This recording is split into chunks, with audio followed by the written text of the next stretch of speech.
Uh, Assalamu yeah, alaikum. Once again, welcome back to Stories of MCC. We're doing Women's History Month edition. This is kind of a cool, awesome episode that we're doing because we're having 3 generations of MCC sisters that are participating, and the generations is basically grandmother, mom, and daughter that will be joining us today.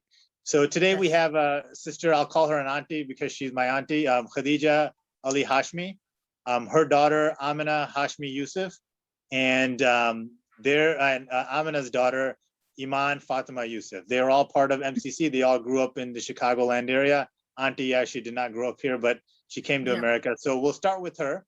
Khadijah auntie, first tell us a little bit about yourself, your family, where you were born and raised, anything else that you want to tell the MCC community.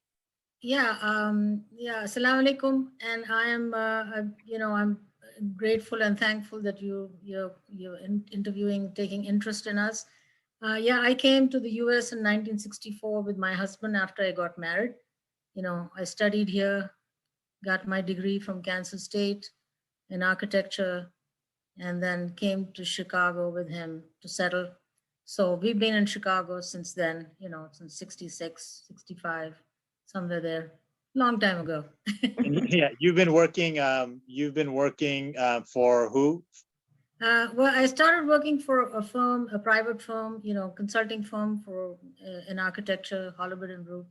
Started there, and I worked there until all my kids were basically born during that time when I was working, and then we had, I moved to Chicago Park District, which is a government, position. So I'm working, mashallah, it's awesome. Doing good. I'm sure many of our viewers are familiar with Chicago Park District and have used probably Chicago Park District over the years. Just last question before I get on to your daughter and granddaughter. How did you get involved with MCC? How did you first know about MCC? Obviously you came before MCC even existed. So how did you kind of get involved? Right. I think we were probably one of the earlier members. My husband and I, we started at Kedzie Mosque. I don't know if you're familiar, but yeah, we started over there. There are few families, very few families, and every Sunday, there were classes for children, for classes for women. So we gathered and made a lot of friends there, a lot of acquaintances. We still have with the same people, So it has been it's been a very good experience in the sense that there was a sense of community there, and we were able to survive. I mean, we all had difficult times as immigrants, so MCC provided us with linkages to the rest of the community. Awesome, Jazakallah khair. So we'll move on to Sister Amina. Amina, can you obviously your mom told us a little bit about herself and coming to the United States. You obviously were born here, so can you tell us a little bit about yourself, your upbringing, and what you're doing now? Absolutely. Assalamu alaikum, everybody, and thank you for having us. Mom, I couldn't agree with you more. I think it's like amazing that we have an opportunity to just sort of share a little bit about ourselves. So like you said, I am Amina, and I was born in 1970, so and first generation. So it was definitely a unique time to be a part of the community that was growing at MCC. So we had that pleasure of meeting every Sunday, and I grew up with a lot of the core people that that are there at MEC now, probably. But what's interesting is I think we were one of the few families that didn't go to the suburbs. So we were raised in the city. So I went to a small private school in the city, and then went to U of I, Champaign, go Illini, and Loyola University, go Ramblers. But I am actually not a doctor, not an engineer, not a lawyer. I am in HR. So I actually work for Deloitte, and I was in consulting for HR, and now I'm internal. And it's unique, but I think that for me, growing up at MCC was definitely the only place where I could see people who were like me, to put it bluntly, because the school that I went to, there were no Desis, there were definitely no Muslims. So for us, for me, it was culture and religion kind of in one group. And I think that's what was unique for us, is that mom and dad were able to just make sure that we were afforded those times to be able to be around people who were like us, because you just feel a little bit more secure. I mean, more than ever, like I think about it now, that it was, what a blessing. So maybe you can answer this question yourself, or maybe Auntie can answer it. A lot of us, including myself and my family, they moved to the suburbs some point in the 70s and 80s. That first generation that came to MCC, eventually they moved to the suburbs, whether it be the northern suburbs or even further away. Was there a conscious decision for you guys to stay in the city? Maybe you can answer that, or maybe your mom can. Yeah, I think basically my husband and I, my husband, Sayyid Asif Ali Hashmi, he has just recently passed away. That we decided to stay in the city because both him and myself, we worked in the city, so it was easy for us to have proper conveyance. Was, I mean, basically going to, I mean, I could take public transportation, he could take public transportation, but the only disadvantage was that a lot of our friends had left Chicago. Mhm. And we, of course, we met them almost every month or maybe more often. But so the kids, the public schools in those days were not that great. So we sent them to private schools, and we liked it, and we decided to stay back in the city. It was just a lot of convenience and saving time and commute. So it overall, it was a good, I think now I feel it was okay, It was the best decision, Mom.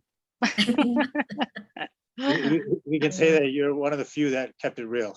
Yeah. So let's go on to the third generation that we have here, Sister Iman.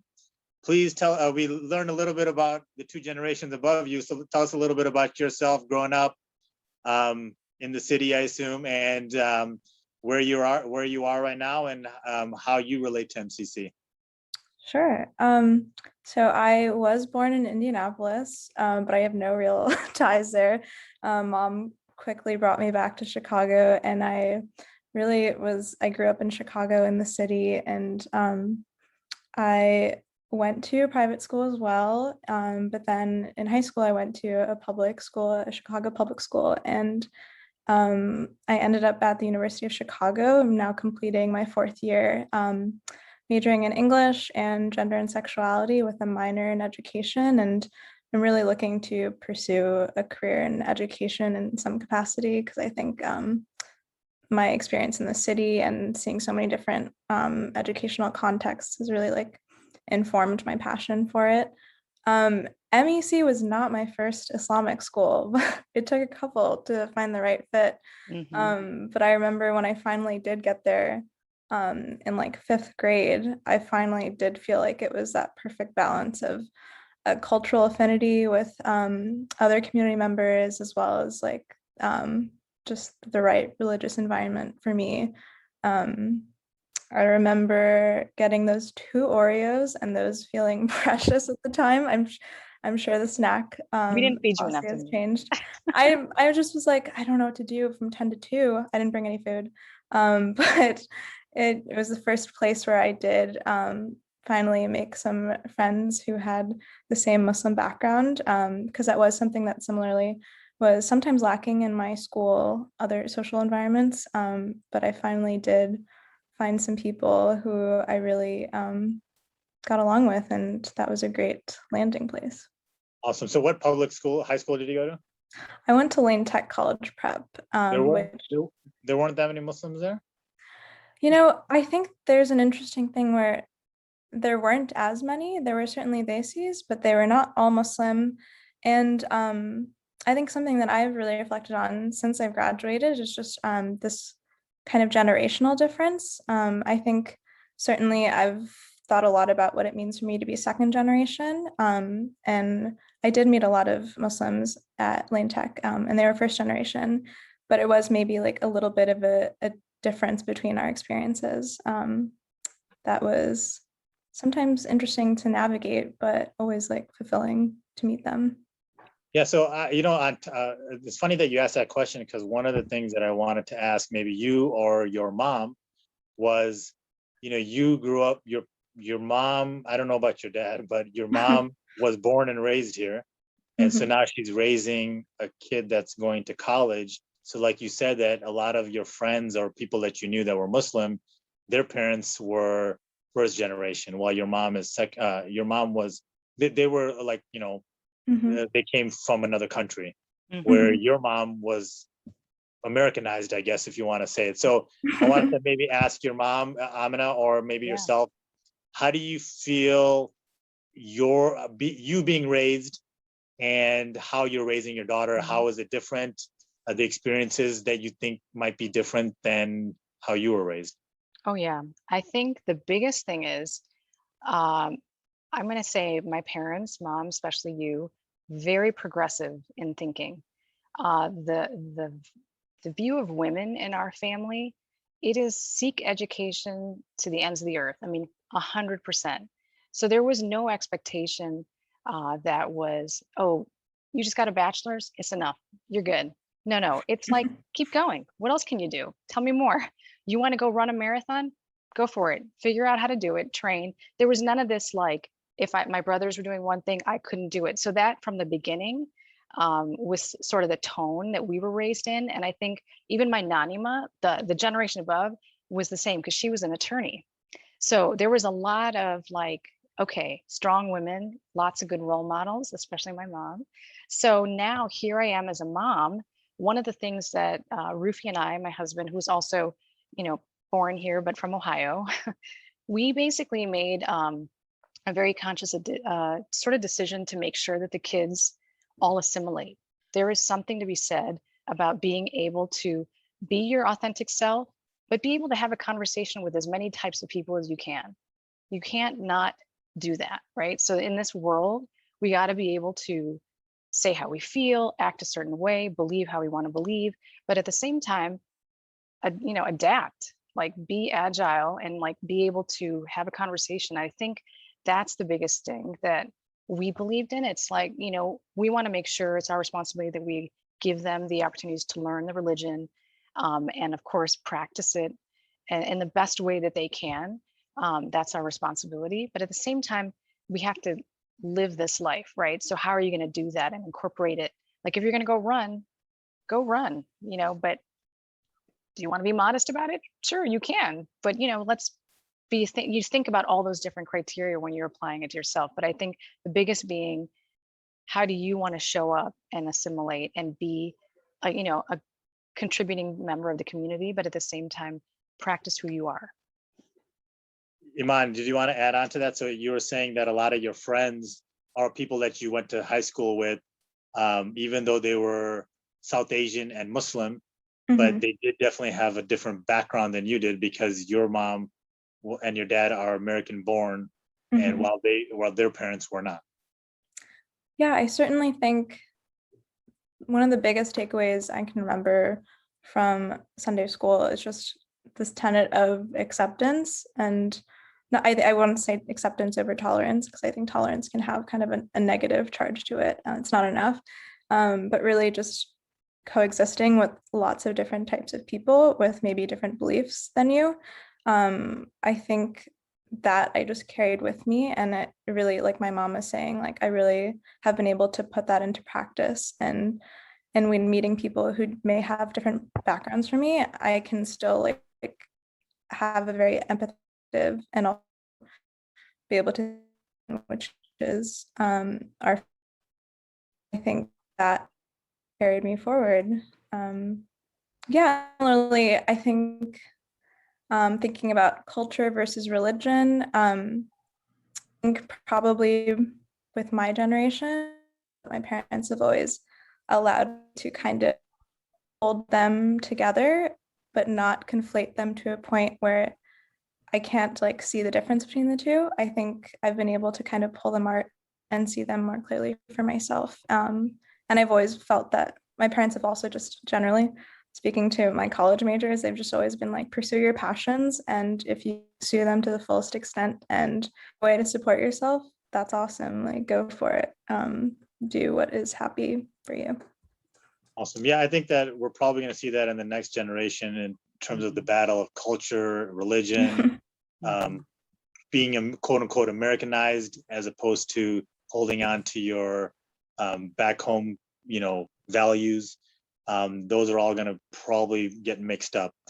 Auntie, I want to go back to you. So, I think Amina mentioned the whole doctor, engineer, lawyer type of thing. Bias.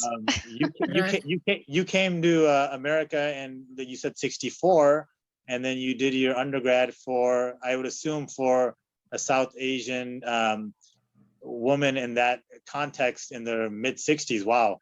And you studied architecture. Can you tell us a little bit about that? Sure. I came to the US after I completed my bachelor's in Bombay. I studied in Bombay in a very reputable architectural college. So after I graduated, I got married and I came here and got my master's degree. So it was, it was a pretty much shocking experience for me, even going to university, a large university. It wasn't easy. But, with the support of my husband and a lot of friends, we managed it. And actually, when you're working as a working woman, I have to say that you have to get a lot of support from your family. It's very essential that your husband supports you. Working in an environment which is completely all male was not easy, and I was basically of a very different cultural background. So, you sort of have to balance everything. If you have passion for something you want to do, you have to balance your family life and your profession. You have to do some sacrifices. So while I was working, I know that I had to take care of the children at the same time. But I had a lot of support from my husband, who was a big part of raising the children. He had very strong values. He came from a very traditional background and family, and so we had, we tried to manage as much as possible the morals and the traditions of how we were raised. We had a family of a very strong faith and very, integrity. So, we try to instill in them the same values. You did, Mom. Yeah, So, I think that was very important when we came here. It was the important thing that we wouldn't lose, the values of our religion. It's something that we wanted to make sure. Like my mother, when she visited, she always used to say that, oh, everybody here in America will blend, they'll all blend together. And we see it now, it's happening, So, but you still have to keep to something, those are the values of what the actual, what your religion teaches you. And I think MCC had a lot to do with it, and raising my children. We used to go every Sunday, but there was a lot of learning there, and it helped us. And of course, we had a lot of tutors for Quran, which we are very Sure. Grateful. grateful that we were able to find some teachers from MCC who would come to our homes and teach the children the Quran, reading of the Quran. We could have done much more, but time, we're struggling with too many things, home life, professional life, and raising children. It was not easy, but with a lot of support from family and friends, I think it made, I'm hoping that it had some good in it. Yeah, no, for sure. One thing that I was amazed by is, I remember hearing your name in like 2002, 2003, when we were building our masjid in Morton Grove. Yeah. And when we were researching for the 50th anniversary, I was looking at board meeting minutes from 1971 or 72, and your name popped up there because they were thinking about potentially buying a place to build a masjid back then. Yeah. Obviously that fell through. So I asked one of the elders that are still involved, the same Khadijah Hashmy that was involved in 2002, 2003. It was amazing how 30 years later, you're using your professionalism to help MCC back then, and also, when we actually ended up building a masjid at that point. Yeah, I was very involved in the masjid quite a lot. I mean, in fact, even for MCC, there were a lot of issues in the building. I helped them, come up with a master plan. We made classrooms upstairs when the building was bought, and a lot of other smaller things. They worked with several people like Khadri Saab and Rajaullah Qureshi, Kramullah. There are a lot of people that are still around that I worked with. I mean, we used to meet on Sundays, and my husband would accompany and sit in all the meetings. And when we were designing the mosque and MEC, the Morton Grove, uh, I didn't do the drawings, but I was helping in the concept, in the design of it. So it was. I mean, whatever I could do, I mean, it was not, time was, and there are lot of people who did much more, but I contributed it in whatever I could. But I mean, I think this is important for the new generation and some of the people that don't know, is to see how there's so many people behind the scenes. Like I said, especially championing Women's History Month, seeing that there's a lot of sisters, especially someone like you, not in a traditional profession that we see in our Muslim community, helping contribute in different ways. I also helped the Islamic Foundation design. Oh, no. Awesome. Yeah, I worked on that one too. So I attended a lot of meetings there, and it came out to be pretty nice, actually. Yeah, no, it's beautiful. It's a beautiful masjid. Yeah. And it's interesting to see, like, as I'm the child watching mom sort of mentor other aspiring architects, like Saima Alavi mom. Yeah. So there's all these people that are in our Aisha age Zahir was also with me. Yeah. So She there's worked with me, actually, there were a few.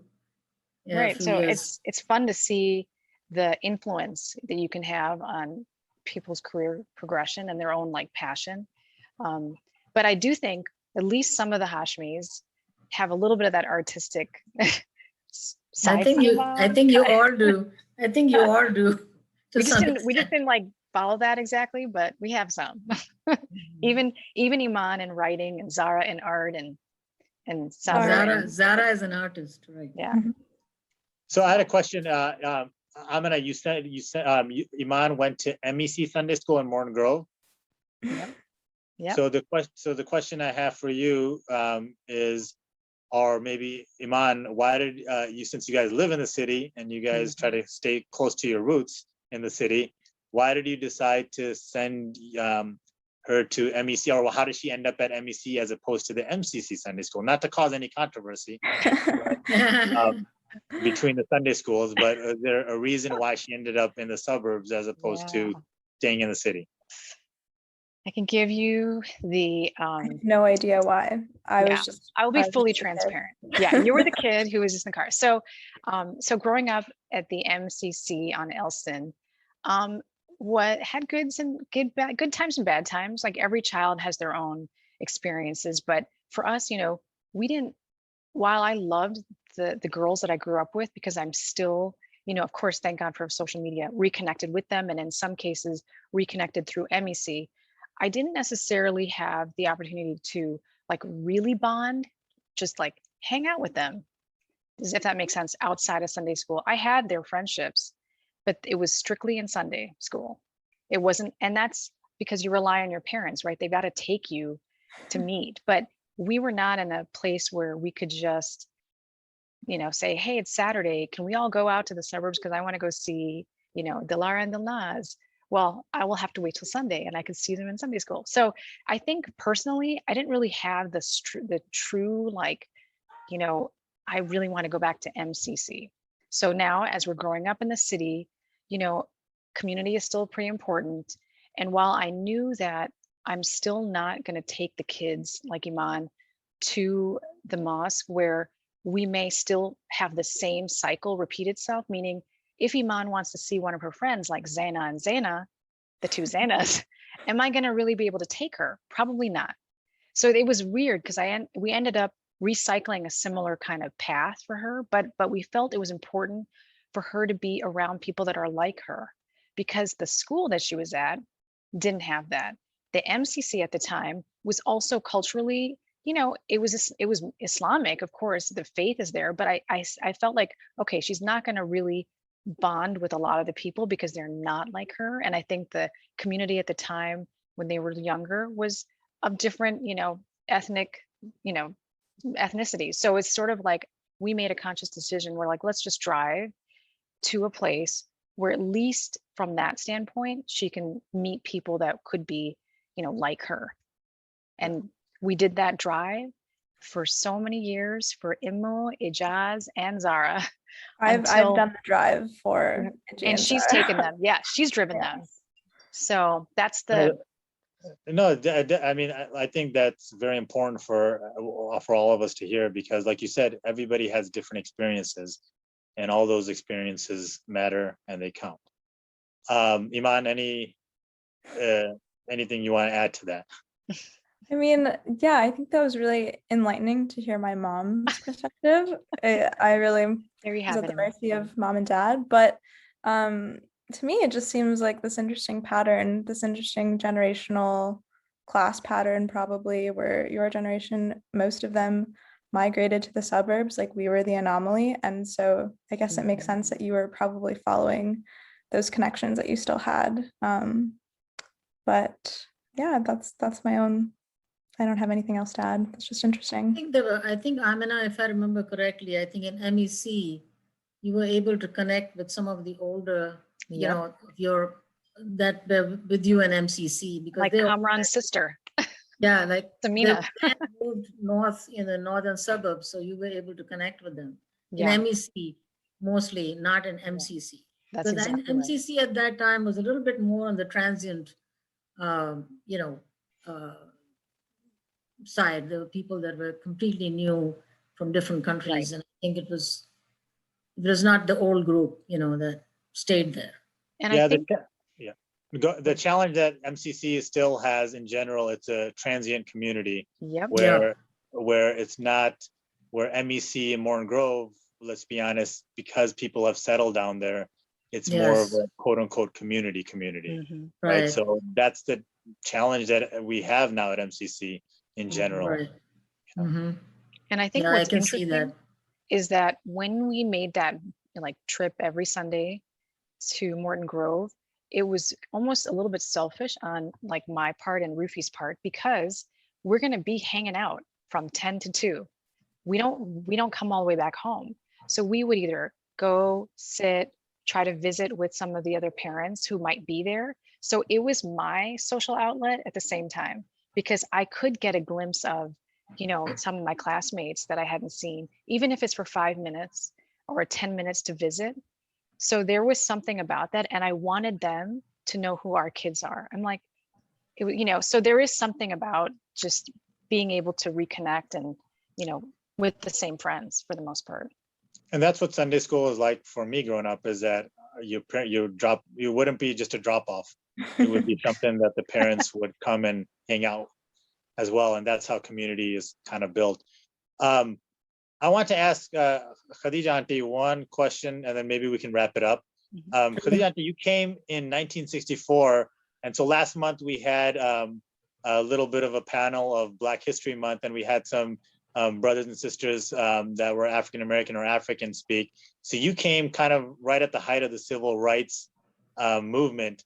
When you came to Kansas, were you kind of aware of all this, what was going on? Did you see the racism within the campus, or were you kind of? That's very interesting. When we came to the US, quite honestly, we didn't experience any of that.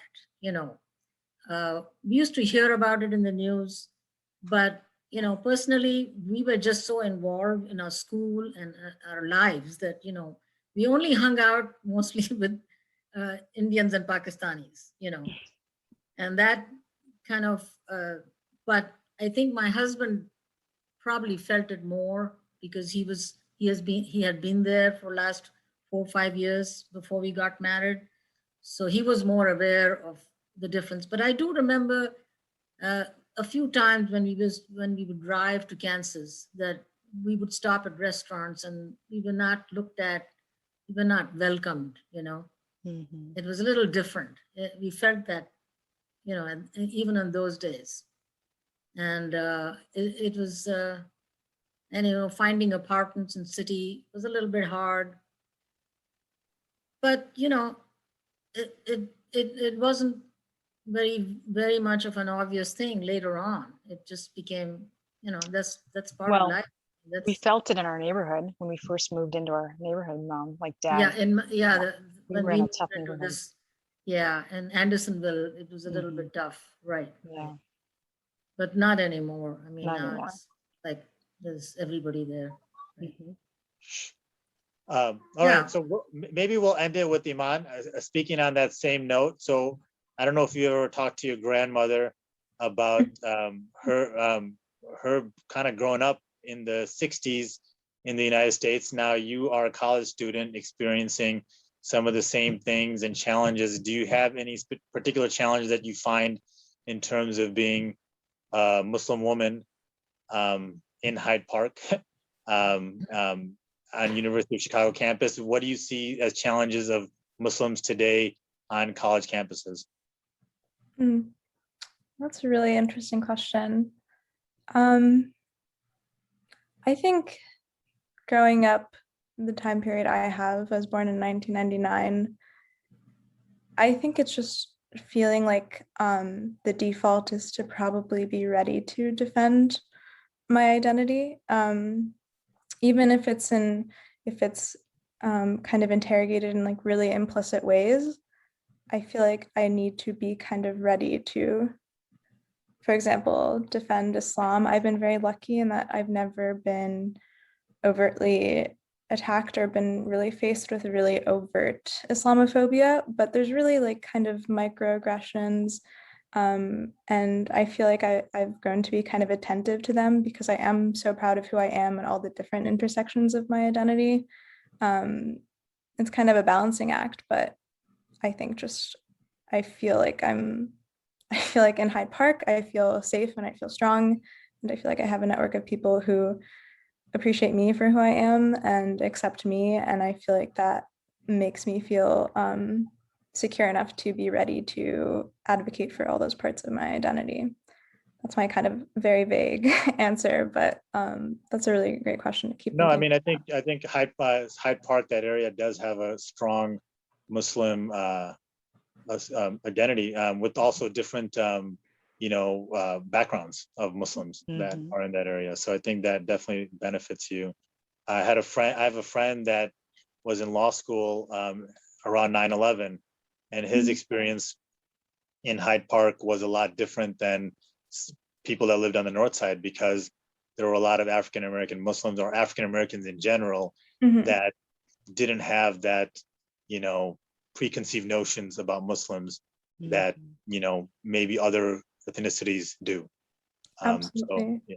I think one last thing I will say is just at this point in my life, as a Muslim woman and all the different kind of environments I've been in, I think it's really important in this moment to reflect on any biases we still have culturally and to work against them and to think more like expansively about shared faith like that, like beyond racial differences and ethnic differences. Those are important to acknowledge and hold and really embrace. But at the same time, I know we can all probably reflect on in our family histories ways to really work against any racial biases we have. And so I do think where I've gotten to live and learn has influenced my perspective in that way. Awesome. Any last words? This is the last episode for the quote unquote Women's History Month. I'm glad that we got to interview 3 generations of women that were part of MCC. But any last words, any comments, anything else that you guys want to say before we check out? I want to thank you, Kamran, for being so generous as to invite us. I think it's the first time that anybody interviewed me, at least, from the community. Although I've been in lots of meetings and discussions, but I think it's nice that you're doing it. I really think that MCC and MEC, together, they have formed a very good, very smart people involve smart people into their board and also committees. I hear about it a lot, and I really have to congratulate you all for taking this step, just making it so much more better. I mean, we didn't have all these facilities, Now,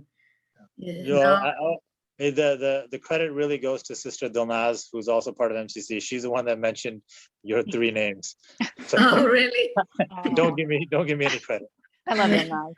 Whoever, collectively, Yeah. thank you to everyone. Yeah, absolutely.